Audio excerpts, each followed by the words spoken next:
Commentaire de saint Augustin sur l'Évangile de Jean, suite.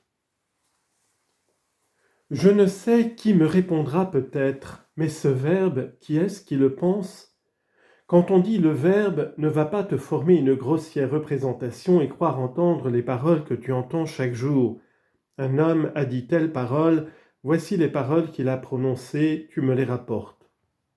Car à répéter continuellement ce mot « parole », il semble que la parole en soit avilie.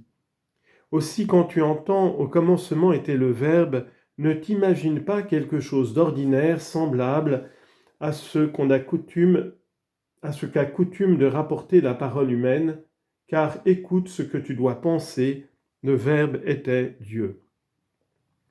Mais je ne sais quels ariens infidèles se présentent maintenant et disent « le Verbe de Dieu a été fait ». Comment se peut-il que le Verbe de Dieu ait été fait quand c'est par le Verbe que Dieu a fait toutes choses ? Si le Verbe de Dieu lui-même a été fait, par quel autre Verbe a-t-il été fait ?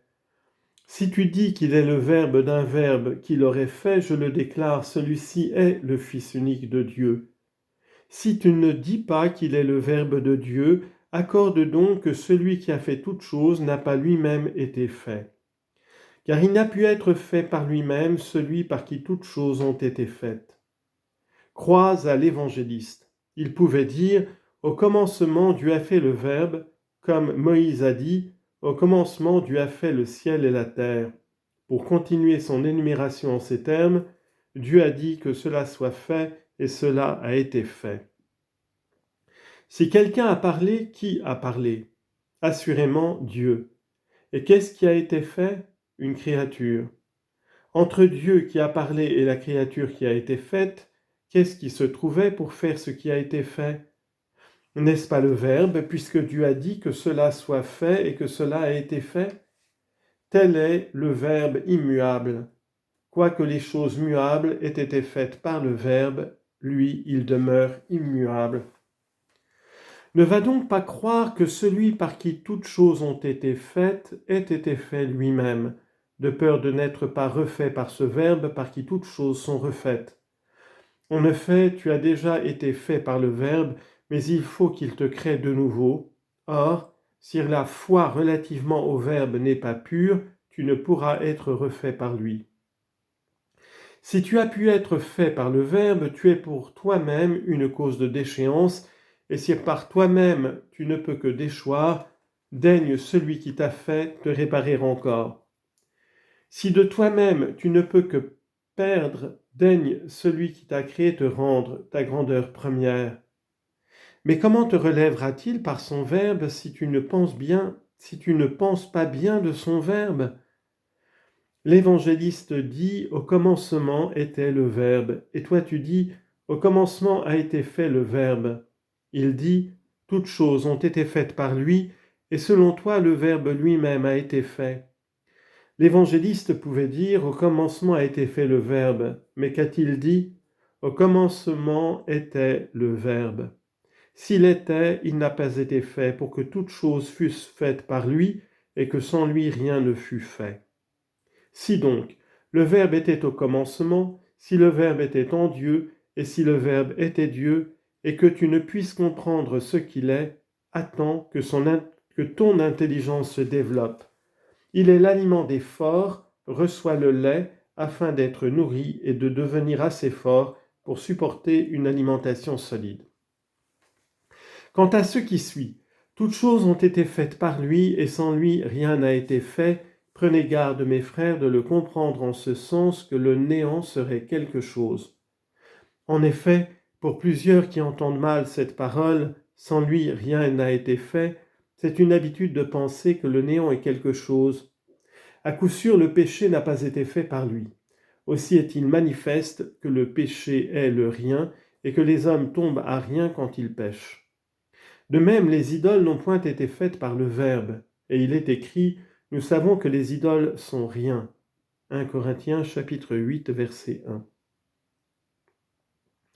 Donc, elles n'ont pas été faites par le Verbe, mais bien toutes les choses qui se font naturellement, qui existent dans les créatures, qui se trouvent dans le ciel, qui brillent au firmament, qui vole dans ces régions inférieures, qui se remue dans l'universalité des êtres.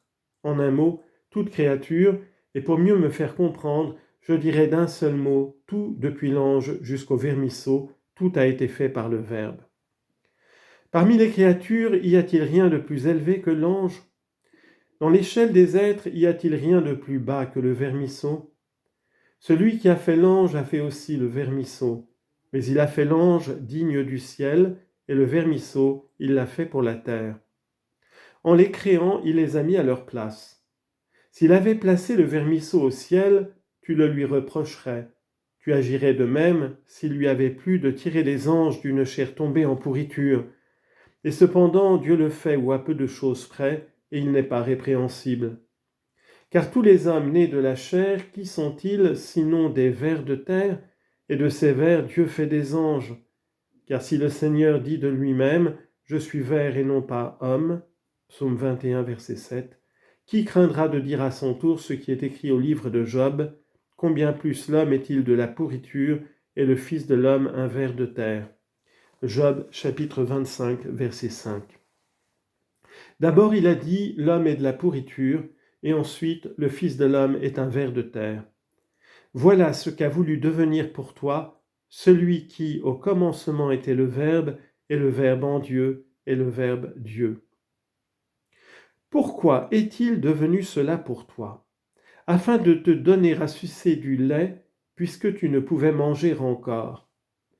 Vous devez donc, mes frères, entendre dans le sens le plus large ces paroles, toutes choses ont été faites par lui, et rien n'a été fait sans lui. Car toutes les créatures ont été faites par lui, les grandes, les petites, les supérieures, les inférieures, les spirituelles, les corporelles, c'est lui qui les a faites. Aucune forme, aucun corps, aucun assemblage de parties, aucune substance de quelque nature qu'elle soit, rien de ce qui peut être pesé, compté, mesuré, n'a été fait que par ce Verbe créateur auquel il a été dit « Vous avez disposé toutes choses avec poids, nombre et mesure. » Sagesse, chapitre 11, verset 21. Que personne donc ne nous induise en erreur quand par hasard il vous voit importuné par les mouches. Car le diable s'est moqué de plusieurs et les mouches ont suffi à les prendre. C'est en effet la coutume des oiseleurs de placer des mouches dans leurs pièges afin de tromper les oiseaux affamés. Ainsi le diable a pris ses hommes avec des mouches. J'en trouve la preuve dans ce qui est arrivé à je ne sais quel individu que les mouches importunaient. Rencontré par un manichéen au plus fort de cette importunité, il lui dit qu'il ne pouvait souffrir ces mouches et qu'il les détestait par-dessus tout. Alors le manichéen lui adressa cette question : qu'est-ce qui a créé ces mouches ? Importuné comme il l'était, et dans l'excès de sa haine contre les mouches, il n'osa pas dire « Dieu les a faites ». Pourtant c'était un catholique. Si Dieu n'en est pas l'auteur, reprit aussitôt le manichéen, qui donc les a faites ? À parler franchement, dit le catholique, selon moi, c'est le diable qui les a créées. Si le diable a fait la mouche, comme je te vois en convenir, parce que tu es un homme d'esprit et d'intelligence, qui est-ce qui a fait l'abeille qui est un peu plus grosse que la mouche ? Le catholique n'osa pas dire que Dieu, n'ayant pas fait la mouche, n'avait pas fait l'abeille, parce qu'entre l'une et l'autre, la différence était légère. Le manichéen le mena à la sauterelle, de la sauterelle au lézard, du lézard à l'oiseau, de l'oiseau au quadrupède, de là au bœuf, de là à l'éléphant, finalement à l'homme. Ainsi ce malheureux, pour n'avoir pas su endurer l'importunité des mouches, est devenu mouche pour tomber ensuite au pouvoir du diable. Belzéboul signifie en effet, dit-on, prince des mouches.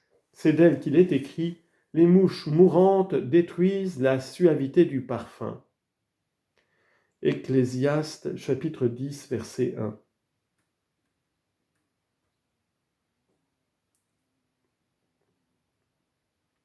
Qu'est-ce donc, mes frères, et pourquoi ai-je dit toutes ces choses ? Fermez les oreilles de votre cœur aux suggestions malignes de l'ennemi.